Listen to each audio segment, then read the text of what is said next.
Eca tadi. Iya. Ya, Dan ini dia. Ca. The Grand Finale Ever World Championship. Blacklist International versus Eko. Akankah sang juara bertahan mampu mempertahankan juaranya atau akankah ada juara baru untuk kali ini bersama dengan Kalong Ramas, KB, Raider Ramas. Dan Let's go. let's go. Terakhir kali aku melihat atau menyaksikan Oh My Venus dengan menggunakan Matilda, dia tumbang 6 kali tapi mereka menang gamenya. Tapi mereka tetap menang game. Betul, dengan isyarat bahwa Oh My Venus ini akan membuka mappingnya dan menukarkan beberapa ultimate sehingga nantinya ketika landing phase ini nggak akan ada ultimate lagi yang bisa mempertahankan bagaimana daya dobrak dari Blacklist International. Yep. Dan juga dengan adanya Matilda pun, Basarnas, Wise harusnya akan menjadi jauh lebih aman lagi. Lebih pede untuk masuk dan masih pede untuk keluar dari area defensif yang bisa saja diciptakan oleh Eko secara cepat dengan permainan yang kita tahu. Oke, pergerakan kali ini yang harus diperhatikan adalah gimana caranya. Dari Eko ini akan sedikit kalah untuk segi early farming yang dilakukan oleh seorang Wise. Kita tahu sendiri, pergerakan Wise ini nampaknya agak cukup berbeda ketika Mobazir menggunakan Barat. Sama-sama player Barat, tapi Mobazir lebih ke arah farming dengan sendirinya tanpa ada pengawalan dari roaming. Sedangkan dari seorang Wise ini tidak akan dilepas pandangannya oleh Oh My Venus. Ya itulah dia UBE Ultimate Bonding Experience yang tentu tidak akan pernah lepas dari Blacklist International karena mereka sangat amat melekat. Bagaimana kita tahu juga bahwa combo Baras Matilda ini sudah lama sekali sejak zaman M3 World Championship. Dan bahkan ini Yawi bakal coba di all in dan bakal coba dipasar dengan flicker yang dimiliki. Dan ini adalah kesempatan yang mahal banget.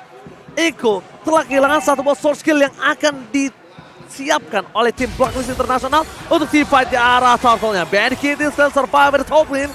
Tidak ada Vader Airstrike, tidak ada Zaman Force yang membuat seorang Band Kitty terperangkap. Tapi ini membuat tim Eko akan tertinggal dari segi quantity di team fight di arah turtle. Sanford versus everybody.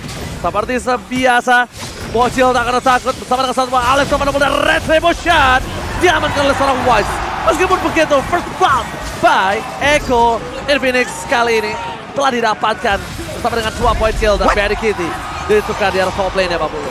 Oke, tapi ada satu kejadian lagi di area top lane-nya, di area god lane-nya. Lunox berhasil langsung diamankan di bawah. Sanford again and again selalu saja membuat sebuah kegaduhan. Belum ada satupun sejauh ini hero-hero yang memang capable untuk bisa menaklukkan dia di area turtle tadi, Prof. Ya, early game ada shield absorb, apalagi kalau kita ngomongin Sanford versus Edward ini udah bukan sekedar bagaimana ngomongin macro play, tapi bagaimana cara Sanford untuk bertahan dan ada ganking di area bottom lane. Oke, kita lihat damage dari seorang Haji. One last hit dan pasifnya ternyata gak berhasil dipancing oleh seorang Oh My Venus. Dia tahu banget ketika satu hit keluar dari seorang Sanford akan ada absorb damage yang dimiliki Sanford dan bahkan Haji berhasil menutup eksekusi di arah bottom lane.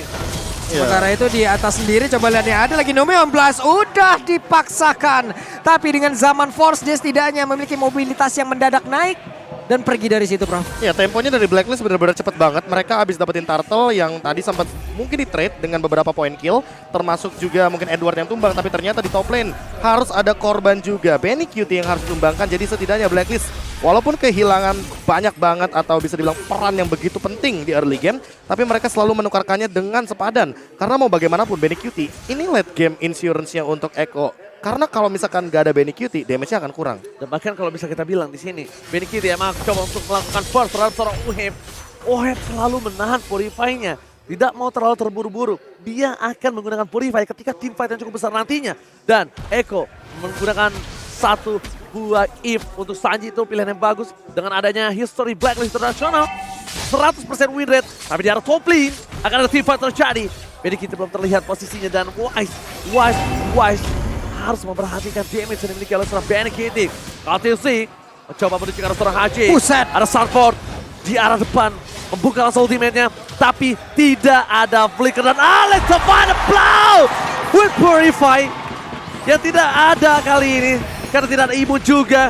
Petrify yang sangat tepat membuat seorang Edward berhasil mendapatkan satu poin kill. Now main plus KTC akan ke West akan menyelamatkan satu red kembali again and again.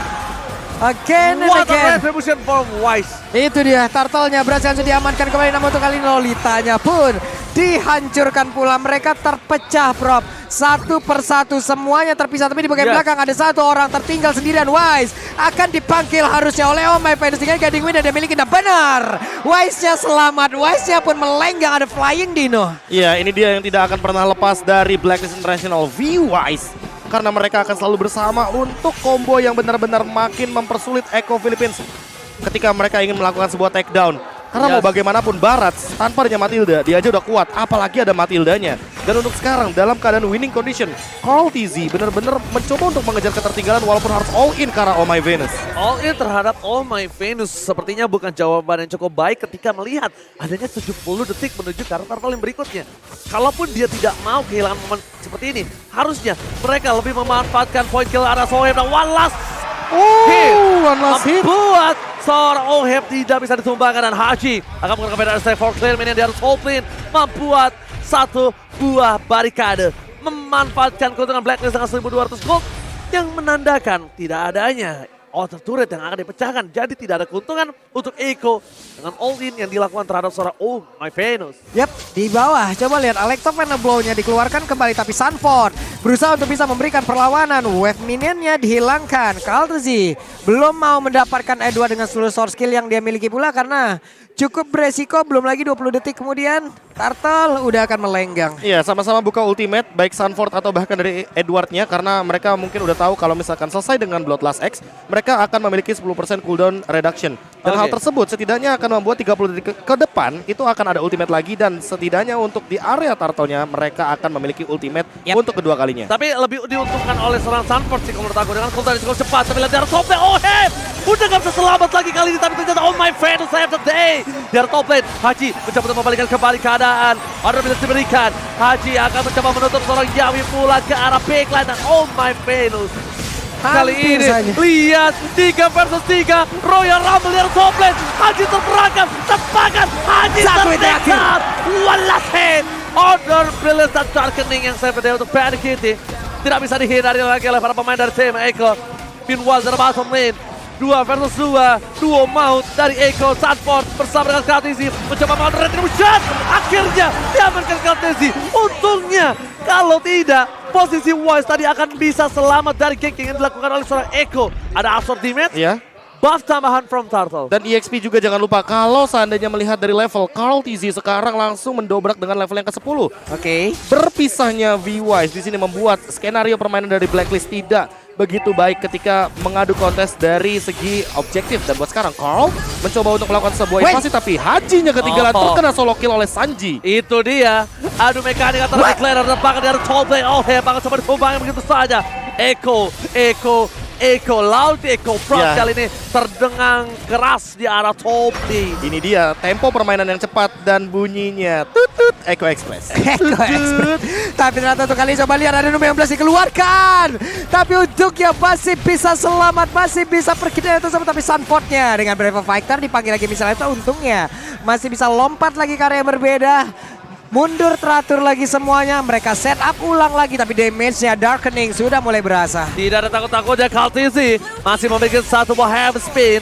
Tidak akan coba di all in oleh para pemain dari tim Blacklist International, dan Echo berhasil membayar lunas 2000 gold difference yang dia miliki di bawah menit ke-8. Dan bahkan di posisi menit ke-8 ini agak lebih diuntungkan oleh tim dari Echo karena mereka sudah membuat perbandingan turret yang mahal di arah top lane ya Profesor. Ya, sama seperti kuncinya dari Blacklist International, D-Wise bijak. Apakah Echo dengan keuntungan seperti ini akan bijak untuk pemilihan itemnya seperti Winter Truncheon bagi Sanji, karena mau bagaimanapun nanti permainan dari belakang flanking itu bisa saja dimainkan oleh Oheb, karena mau dari sisi manapun Oheb tidak ada yang bisa menangkap kecuali Yawi dengan menggunakan Luminon Blast, dan itu pun masih ada Purify dari Oheb. Conceal play, tapi sepertinya tidak akan ada korban jiwa. Dan untuk sekarang dengan KDA yang begitu tinggi, average skill yang begitu tinggi, Echo berada di urutan pertama dengan 16 poin. Dan bahkan kalau bisa kita bilang kali ini papulung di mana para pemain dari tim Echo mereka mempunyai celah kecil. Gimana caranya Sanford dipancing untuk arah backline, karena Sanford ini tidak kenal takut.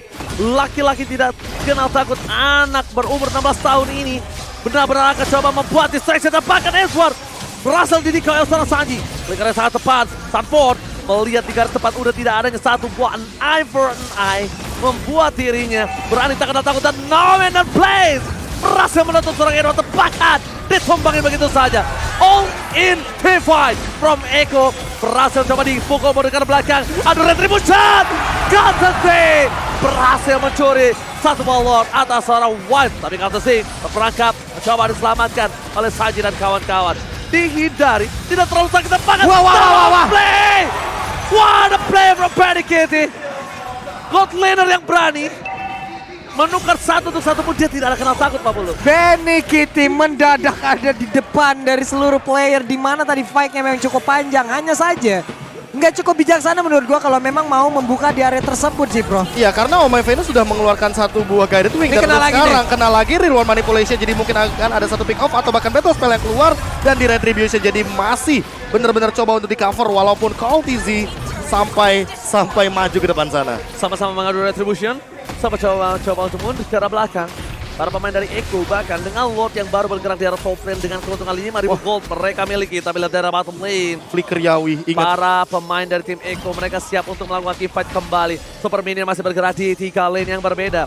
Flicker from Yawi, apakah akan merubah permainan di game yang pertama, dan para pemain dari tim Eko lalu Eko Proud mereka berkumpul menuju ke arah top lane dan tidak ada Final Strike. Ini sebuah keputusan yang cukup berat untuk seorang Haji membuka Final Strike terlebih dahulu, terburu-buru, sedangkan Lot masih berada di garis depan. Informasi telah diberikan, Yawe dengan flickernya tidak dikeluarkan, menahan, tidak mau terlalu terburu-buru. Disiplin, team fight, dan disengage from Eko.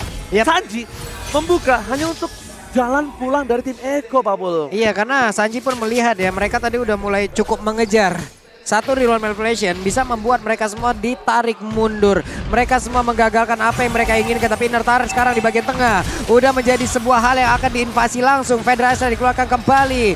Courtesy masih cukup tebal, masih cukup butuh banyak source untuk bisa menghancurkan ke arah dirinya. Wah, ini invasi jungle, bahkan Wise tidak mendapatkan purple, otomatis EXP-nya ini bakal menuju ke arah Carl TZ banget. Dan ini mulai one-sided, 5.000 gold loh. Dari yang kita awalnya melihat 2.500-an gold, ini udah berlipat-lipat ganda Eko untuk gold leadingnya. Oke, ditambah lagi dengan item yang dia miliki Profesor KB. Divine Glaive, Holy Crystal mungkin sesaat lagi untuk Benny Cutie.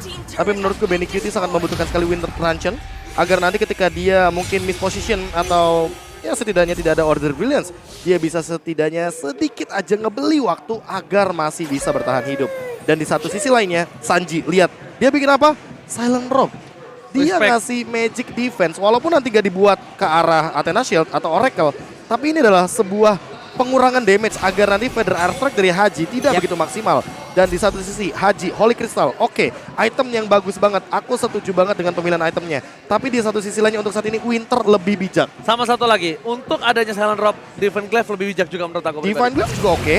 Atau setidaknya ya jawab lagi, Silent Drop lagi. Ya benar. Sama-sama adu magical damage-nya. Sama-sama adu magical damage dan bahkan positioning yang mungkin harusnya berat di sisi Haji. Tapi Sunford selesai dengan Fury Hammer yang ternyata dia jadikan menuju kepada satu Hunter Strike. Jadi akan ada pengejaran kepada lini belakang atau backline Itu dari teman-teman Blacklist. Sunford mungkin sekarang Pak Pulung, targetnya bukan seorang Ohem. Wah, ini udah Haji sudah belok. Iya, makanya udah Haji. Kenapa? Haji, no flicker, dan bahkan mereka sadar P-Wise akan tetap bersama-sama. P-Wise akan berkumpul. Guiding Wind akan dimiliki dari seorang Wise. Tidak mungkin di tangan dari seorang Haji dengan kondisi seperti ini, Pak Pulung. Yap, itu dia tadi Purple Buff pun udah diinvasi lagi ya. Kalau Tazi memiliki Purple Buff, tapi kita tahu untuk Barat sendiri nggak terlalu dibanding juga terhadap Purple Buff tersebut. Hanya saja yang mungkin terhighlight di sini ya, 2 level berbeda, Prof. Tazi dan itu juga Wise. Lihat, Wise-nya nggak stack 25, ini yang masalah sebenarnya. Karena mau bagaimanapun stack 25 dibutuhkan sekali bagi Wise agar nanti bisa membadani teman-teman dari Eko ketika tidak ada Guided Wing, dan setidaknya untuk membuying time nggak bisa dibilang cepet-cepet banget lah untuk di take down. Lihat, Barasnya menjadi kecil. Barasnya bocor halus nih, coba lihat. Anak kecil. Mana Barasnya Dino tuh? Ya ampun. Nggak ada stack soalnya. Gak ada stack, ini benar-benar Baras langsung coba dipasang di arah bottom lane. Ohem terperangkap, tidak menggunakan satu papur revenge, tapi Edward mencoba mendapatkan satu balik terperangkap dan bahkan Panic Kitty. Offplay yang dilakukan di arah bottom lane dengan combo dari Benny Dede. Kali ini membuat para pemain dari tim Eko berhasil mendapatkan satu base dari mid lane. Lot sudah mulai battle, Pedersen keluarkan for defensive, tapi ini dia Sunford. Bocil Sunford mengacak-acak ke backline dan para pemain dari tim Eko mereka terpecah belah, kehilangan semua pemainnya dan ini penjara di game yang pertama. Eko Loud, Eko Proud berkemenang Blacklist International berhasil di